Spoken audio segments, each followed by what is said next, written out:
औज़ुबिल्लाहि मिनश्शैतानिर्रजीम बिस्मिल्लाहिर्रहमानिर्रहीम। मैं हूं आपका भाई सैयद हसीब नकवी।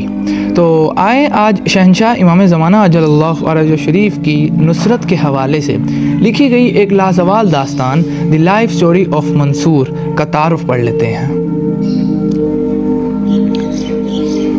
शहंशाह इमाम ज़माना अजल्लल्लाहु फ़रजहु शरीफ की नुसरत के हवाले से लिखी गई एक लाजवाल दास्तान।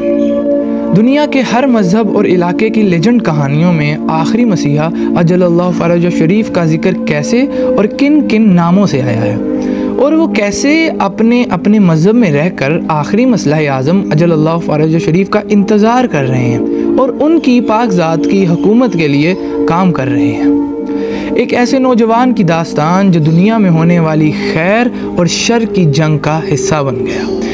रोशनी की रूहानी ताकतों ने उस आम से देहाती नौजवान को सिलेक्ट कर लिया और जिस्मानी और स्पिरिचुअल हथियारों से लेस किया।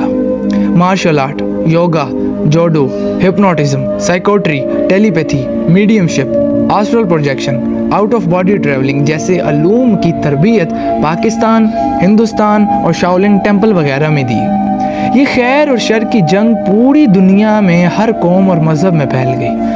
वो नडर जरी नौजवान शैतानी दज्जाली स्याह कुव्वतों, सीक्रेट सोसाइटी वगैरह से टकराया और साबित कदमी से अंधेरे की कुव्वतों को पछाड़ कर रख दिया। इस दास्तान में जंग का रंग भी है, मोहब्बत का रंग भी है, जदीद और कदीम मज़ाहिब और इलाकों की तारीख़, दुनिया के बेशुमार ममालिक और इलाकों की तारीख़ भी है।